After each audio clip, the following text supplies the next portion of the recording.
दोस्तों आज जो कॉमिक्स हम पढ़ेंगे उसका नाम है तोप गोले और शोले। ये शेरबाज की कॉमिक्स है। एक्शन कॉमिक्स होती है शेरबाज की। तो पढ़ते हैं इसको। रात के अंधेरे में भारतीय नौसेना का युद्धपोत सम्राट जल सीमा में गश्त लगाता हुआ दक्षिण दिशा की ओर बढ़ा जा रहा था कि तभी जहाज के कैप्टन डिसूजा को कमांडर नाथ ने फोन पर सूचना दी। सर, हमें ऐसे संकेत मिल रहा है जिससे यह प्रतीत होता है कि कहीं आसपास कोई पनडुब्बी मौजूद है। व्हाट? हमने उसकी गहराई व स्थिति का पता लगाने की कोशिश की, लेकिन सफलता नहीं मिली। हमें शक है कि यह पनडुब्बी दुश्मन देश की है और किसी भी समय हम पर अटैक हो सकता है। ठीक है, जवाबी हमले के लिए तैयार रहो। Yes sir. लेकिन इससे पहले कि कमांडर नाथ अपने कैप्टन के आदेश का पालन करता, धूम धड़ाम, कुछ ही देर बाद समुद्र के साथ उसमें मौजूद सभी व्यक्ति सम्राट के साथ उसमें मौजूद सभी व्यक्ति गुमनाम मौत का ग्रास बन चुके थे। सम्राट की तबाही की सूचना मिलते ही नौसेना के टोही जहाज में एक जांच दल निर्दिष्ट स्थान की ओर रवाना हो गया। किंतु टोही जहाज जैसे ही दुर्घटना स्थल के करीब पहुंचा, धड़ोम धड़ोम, उसका भी वही असर हुआ जो सम्राट का हुआ था। एक के बाद एक दो जहाजों के तबाह होने की वारदात ने नौसेना सुरक्षा विभाग के अधिकारियों में खलबली पैदा कर दी।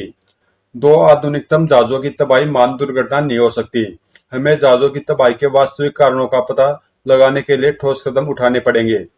मुझे तो जहाजों की तबाही में दुश्मन देश का हाथ मालूम होता है। तभी एक अन्य अधिकारी ने जानकारी दी, लेकिन सम्राट की गश्त के कार्यक्रम को पूर्णतः गुप्त रखा गया था। और फिर सम्राट को तैयार करते वक्त यह सावधानी भी बरती गई थी कि मिसाइल का उस पर प्रभाव न हो। तो फिर सम्राट कैसे तबाह हो गया? जाहिर है सर, या तो दुश्मन देश के जासूस हमारे विभाग में सक्रिय है, या फिर हमारा हमारा ही कोई अधिकारी दुश्मन देश के लिए काम कर रहा है और वहीं हमारे सीक्रेट्स दुश्मनों तक पहुंचा रहा है। हमारे टोही जहाज की तबाही इसका स्पष्ट सबूत है। आप लोगों के तर्क में मुझे सच्चाई नजर आ रही है, इसलिए मेरे विचार से इस जांच का कार्य केवल नेवल इंटेलिजेंस को सौंप देना ही ठीक होगा। We agree with you sir. और फिर जहाजों की तबाही के रहस्यों का पता लगाने का कार्य नेवल इंटेलिजेंस के होनहार व जांबाज ऑफिसर लेफ्टिनेंट कमांडर विशाल को सौंप दिया गया। मुझे विश्वास है लेफ्टिनेंट कमांडर विशाल, तुम जल्द इस जांच का काम पूरा कर दुश्मन की खतरनाक साजिश का भंडाफोड़ कर दोगे। अगर यह दुश्मन देश की साजिश हुई तो निश्चित ही आपको निराश नहीं होना पड़ेगा। गुड। अब मुझे बताओ, तुम कब और कहां से अपना काम शुरू करोगे? मैं आज ही हैप्पी वैली पोर्ट रवाना हो जाऊंगा, लेकिन अभी मेरे पहुंचने की जानकारी वहां के अधिकारियों को न दी जाए। मैं समझा नहीं। दरअसल मैं इस मामले की गुप्त रूप से छानबीन करना चाहता हूँ। जरूरत पड़ने पर मैं स्वयं उच्च अधिकारियों से संबंध स्थापित करूंगा। ठीक है, जैसा तुम उचित समझो करो, परंतु मुझे तुम्हारी रिपोर्ट मिलती रहनी चाहिए। ठीक है सर, अब मुझे इजाजत दीजिए। Best of luck my boy. Thank you sir. लेकिन सुरक्षा मंत्रालय के सचिव बलराम ठाकुर नौसेना अधिकारियों की कार्यवाही से संतुष्ट नहीं हो पाए थे। उन्होंने जांच कार्य के लिए निजी तौर पर मंत्रालय से शेरबाज का सहयोग प्राप्त करने की सिफारिश की। तो मंत्री महोदय ने तुरंत उन्हें अपने अपने ऑफिस में बुलवा लिया और बोले, ठाकुर साहब, हम शेरबाज के कारनामों से परिचित हैं। हम मानते हैं कि शेरबाज ने जरूरत पड़ने पर कई बार कानून और सरकार की मदद की है। लेकिन यह नौसेना का मामला है, इसमें शेरबाज क्या कर सकता है? शेरबाज वह कर सकता है जनाब जिसे कोई नहीं कर सकता। लेकिन नेवल इंटेलिजेंस इस संबंध में जांच का कार्य अपने एक जासूस को सौंप चुका है। इससे क्या फर्क पड़ता है जनाब? शेरबाज उसके काम में मदद ही करेगा। फिर एक और एक 11 भी तो हो जाते हैं जनाब। यह देश की सुरक्षा का सवाल है। जहाजों की तबाही के पीछे छुपी साजिश को जल्द से जल्द पता लगाना होगा, वरना सरकार पर से जनता का भरोसा उठते देर नहीं लगेगी। हम्म हुंकारी भरते हुए मंत्री महोदय गहरी सोच में डूब गए। फिर कुछ देर सोचने के बाद, मुझे कोई आपत्ति नहीं है, पर अगर कोई गड़बड़ हुई तो इसकी जिम्मेदारी मैं अपने ऊपर लेता हूँ। बस आप मंजूरी दे दीजिए। ठीक है, आप शेरबाज से फौरन संबंध स्थापित कीजिए। जी। और जब ठाकुर साहब ने शेरबाज से मिलकर उसे इस संबंध में जानकारी दी, यह तो मेरा मेरा सौभाग्य श्रीमान कि मुझे देश के लिए कुछ करने का मौका मिल रहा है। मैं जानता था तुम इनकार नहीं करोगे। देश की सुरक्षा खतरे में हो और मैं इनकार करूं, ऐसा तो हो ही नहीं सकता श्रीमान। शाबाश बेटे, मुझे तुम पर नाज है। तुम फौरन हैप्पी वैली के लिए रवाना हो जाओ। फिर उठते हुए ठाकुर साहब एक लिफाफा शेरबाज की ओर बढ़ाते हुए बोले, इस लिफाफे में तुम्हारा विमान टिकट एवं नेवल इंटेलिजेंस के आदमी कमांडर विशाल का फोटो और एड्रेस है। बेहतर यही होगा कि तुम हैप्पी वैली पहुंचते ही विशाल से मिलो और उससे इस मिशन के संबंध में पूरी जानकारी हासिल कर लो। जी। इतना कह शेरबाज ने ठाकुर साहब के हाथ से लिफाफा ले अपनी जेब में रख लिया और ठाकुर साहब के जाते ही शेरबाज अपनी तैयारी में जुट गया। तैयारी पूरी होने के बाद दिलावर को लौटने में 1-2 दिन लगेंगे। लौटने पर जब वह मुझे यहाँ नहीं पाएगा तो परेशान होगा। मुझे उसके लिए मैसेज छोड़ जाना चाहिए। फिर मेरा पत्र पढ़कर दिलावर की समझ में सब कुछ आ जाएगा। दिलावर के नाम पत्र लिखने के बाद अब मुझे देर नहीं करनी चाहिए। तत्पश्चात शेरबाज टैक्सी पकड़कर सीधे एयरपोर्ट पहुंच गया। वहां पहुंचने के थोड़ी देर बाद, लगभग 2 घंटे बाद, शहबाज हैप्पी वैली एयरपोर्ट पर विमान से उतर रहा था। फिर एयरपोर्ट की इमारत से बाहर टैक्सी में बैठते हुए उसने ड्राइवर को आदेश दिया, दिलशाद होटल चलो। जी साहब। दूसरे पर टैक्सी दौड़ पड़ी।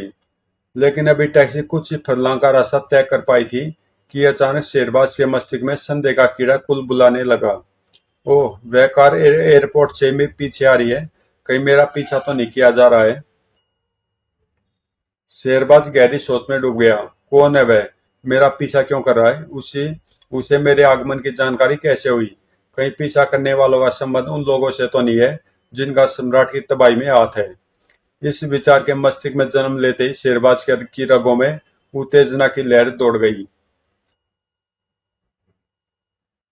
और उसका मस्तिष्क तेजी से सक्रिय हो उठा। अब होटल बाद में जाऊंगा, पहला पीछे करने वाले से ही निपट लूं। फिर जैसे टैक्सी आबादी वाले इलाके में दाखिल हुई, शेरबाज टैक्सी रुकवाकर नीचे उतरा और चालक को बिल की पेमेंट कर पैदल ही एक और चल दिया। कमाल है, जाना होटल था और उतर यहाँ गया। लगभग 1 फरलांग पैदल चलने के बाद शेरबाज होटल स्टार में दाखिल हो गया। अंदर दाखिल होते शेरबाज ने पलट कर देखा तो उसके होठों पर रहस्यपूर्ण मुस्कुराहट नाच उठी। ओह, तो अब भी पीछा जारी है। फिर वह हॉल में कॉर्नर की एक खाली टेबल पर जा बैठा। थोड़ी ही देर बाद, अरे यह तो कमांडर विशाल है। तो क्या उस कार में विशाल ही मेरा पीछा कर रहा था? तब तक विशाल की नजरें भी शेरबाज को खोज चुकी थी। वह लंबे लंबे डग भरता हुआ शेरबाज की टेबल पर सामने वाली खाली कुर्सी पर आकर बैठ गया और फिर धीमे स्वर में बोला, मैं कमांडर विशाल हूँ। नो डाउट आप विशाल ही हैं, पर आपको इस तरह मेरा पीछा करने की क्या जरूरत थी? दरअसल मेरा जो पता आपको दिया गया है वहां आपका मुझसे मिलने आना खतरनाक साबित हो सकता था और मुझे सिर्फ आपके यहाँ पहुंचने की खबर दी गई थी और मुझे नहीं मालूम था कि आप यहाँ ठहरेंगे और मुझे नहीं मालूम था कि आप कहाँ ठहरेंगे। समझा, पर आपकी इस हरकत ने मुझे उलझन में डाल दिया था। फिर शेरबाज विषय बदलते हुए बोला, खैर खैर, क्यों न अब काम की बातें कर ली जाए। यानी आप मेरे साथ चलिए। ओके। और फिर शेरबाज अपना सूटकेस उठा विशाल के साथ चल दिया। कुछ थोड़ी देर बाद, हाँ अब कहिए, आपने मुझे पहचाना कैसे? आपको भला इस देश में कौन नहीं पहचानता? मेरे ख्याल में तो बच्चे बच्चे के जेन में आपकी तस्वीर बसी हुई होगी। लगता आप भी हमारे अच्छे खासे फैन हैं। सोता हूँ, पर मेरे ख्याल में मैं एक दूसरे से आपकी जगह तुम कहे तो ज्यादा अच्छा रहेगा। बहुत अच्छा रहेगा। लो मैं ही शुरू करता हूँ। तुम अपने मकसद में कहाँ तक कामयाब रहे? अभी तो सिर्फ शक है, दावे के साथ कुछ नहीं कह सकता। मतलब मतलब तुम्हें आज रात गोल्डन नाइट क्लब में समझ आ जाएगा। आखिर तुम यह पहेली ऐसी क्यों बुझा रहे हो? तो सुनो, आज रात तुम और मैं नेवल ऑफिसर्स के रूप में गोल्डन नाइट क्लब जाएंगे। वहां पहले ही से हमारी टेबल रिजर्व है। मकसद उन गद्दार दुश्मनों के एजेंट का पता लगाना है जो हमारे खुफिया राज दुश्मनों तक पहुंचाता है। फिर विशाल स्पष्ट करते हुए बोला, दरअसल गोल्डन नाइट क्लब जुए, शराब और अय्याशी का अड्डा है। हमारे नौसेना अधिकारी चोरी छिपे यहाँ आते हैं। मैं पिछले एक सप्ताह से उन अधिकारियों की गतिविधियों पर नजर रखे हूँ, लेकिन अभी तक कोई कामयाबी नहीं मिली। कमांडर विशाल, यह भी तो हो सकता है कि नशे की हालत में अधिकारी सिगरेट्स आउट कर बैठते हो और वहां डिक्टाफोनों के जरिए उनकी बातें टैप कर ली जाती हो। ओ माय गॉड, यह बात तो मेरे दिमाग में आई ही नहीं। तो फिर आज रात अपने दिमाग में यह बात अच्छी तरह बिठाकर वहां चलना, शायद कामयाबी मिल जाए। You are right. कहते हुए विशाल की आंखों में घायल सर्प की सी चमक उभरती चली गई। और उसी रात करीब 11 बजे शेरबाज और विशाल गोल्डन गोल्डन नाइट क्लब के बार रूम में अपनी रिजर्व टेबल पर बैठे नशे में बहकने का शानदार अभिनय करते हुए वार्तालाप कर रहे थे। कमांडर, कल हम गुप्त रूप से सूरज नामक जलपोत से उस स्थल की ओर रवाना होंगे जहां सम्राट डूबा था। हिच धीरे बोले, सर, दीवारों के भी कान होते हैं, कि किसी ने सुन लिया तो गजब हो जाएगा। इस मिशन को पूरी तरह गुप्त रखा गया है। तुम ठीक कहते हो कमांडर, मेरे ख्याल से भी यहाँ से चला जाए। कहते हुए शेरबाज ने उठने की कोशिश की, लेकिन इस कोशिश में वह लड़खड़ाया और कुर्सी समेत नीचे लुढ़क गया। शेरबाज को गिरते देख, अपने आप को संभालिए सर, आइए। विशाल का हाथ थामने की कोशिश में शेरबाज फिर लुढ़क गया और लुढ़कता हुआ बड़ी सफाई से टेबल के नीचे पहुंच गया। अगले पल, ओ, मेरा शक ठीक निकला, हमारी बातें कहीं टेप की जा रही है। तभी अचानक लाइट गुल हो गई और ओह, परंतु कुछ ही क्षणों बाद जब दोबारा प्रकाश हुआ, सर, सर, आप कहाँ हैं? शेरबाज को नदारद देख विशाल का माथा ठनका। अरे शेरबाज, कहाँ गायब हो गया? यहाँ जरूर कोई ट्रैप डोर है। तभी, खबरदार, होशियारी दिखाने की कोशिश मत करना, चुपचाप सीधे खड़े हो जाओ। ओह, खतरा बाप। विशाल उठकर खड़ा हो गया। अब उधर टॉयलेट की तरफ बढ़ो। हम्म। फिर विशाल उस आदमी की आदेश का पालन करता हुआ जैसे टॉयलेट का द्वार खोल अंदर दाखिल हुआ। ओह, झुम। और इससे पहले कि वह संभल पाता, विशाल ने फुर्ती का अद्भुत प्रदर्शन करते हुए उस आदमी को अंदर खींच कर पैर की ठोकर से टॉयलेट का द्वार बंद कर दिया। तत्पश्चात झुम। ओह, ठोक। ओह। सिर पर हुए विशाल के शक्तिशाली प्रहार ने उस आदमी को फर्श सूंघने के लिए मजबूर कर दिया। तब विशाल उसका रिवॉल्वर अपने कब्जे में करने के बाद भयानक अंदाज में गुर्राया, अब बोल, तुझे हमारी जासूसी करने के लिए किसने भेजा है? मुझे नहीं मालूम, गोली मत चलाना। मैं तुझे इतनी आसान मौत नहीं दूंगा कमीने। बता, मेरा साथी अफसर कहाँ है? मैं सच कहता हूँ, मुझे नहीं। ठोक। आह। वह आदमी अपना वाक्य पूरा न कर सका। बोल रामजादे, वरना मैं तेरा भेजा तरबूज की तरह फोड़ फाड़ डालूंगा। नहीं, मुझे मत मारो, मैं बताता हूँ। फिर वह आदमी विशाल के सवालों का सीधे सीधे जवाब देने लगा। उधर शेरबाज का जिस्म जैसे समतल फर्श से टकराया, शेरबाज कलाबाजी खाता हुआ खड़ा हो गया। हा हा हा, बड़े होशियार बन रहे थे, हा हा हा। तो यह तुम लोगों का रिकॉर्डिंग रूम? हाँ, ऊपर टोल हॉल में हर टेबल पर होने वाली बातचीत यहाँ टेप हो जाती है। टेप हुई बातों में से जो हमारे काम की बात होती है उसे हम अलग कैस्टों में टेप कर बॉस के पास भेज देते हैं। हा हा हा। कौन है तुम्हारा बॉस? तुम किस देश के लिए जासूसी करते हो? हम किसी देश के लिए नहीं, बल्कि डॉक्टर फिंच के लिए काम करते हैं। बहुत जल्द हिंदुस्तान की बागडोर उसके हाथ में होगी। डॉक्टर फिंच, वही अंतर्राष्ट्रीय अपराधी जिसे दुनिया भर की पुलिस ढूंढ रही है। हाँ, तुमने ठीक पहचाना। बहुत खूब। तो अब चूहे भी हिंदुस्तान पर करने के सपने देखने लगे। हा हा हा। खामोश गुस्ताख, चिल्लाओ नहीं मूर्ख। इससे पहले कि मेरा गुस्सा तुम पर कहर बनकर टूट पड़े, बताओ बताओ, तुम्हारा बॉस फिंच कहाँ है? तुम्हारी हिम्मत की दाद देनी पड़ेगी ऑफिसर। पर अगर तुम इसलिए चहक रहे हो कि तुम्हारा साथी तुम्हारी मदद के लिए आएगा, तो यह तुम्हारी भूल है। क्योंकि अब तक मेरा आदमी तुम्हारे साथी को ठिकाने लगा चुका होगा। हमें उसी पर तभी संदेह हो गया था जब वह हमारे क्लब में पहले दिन आया था। हा हा हा।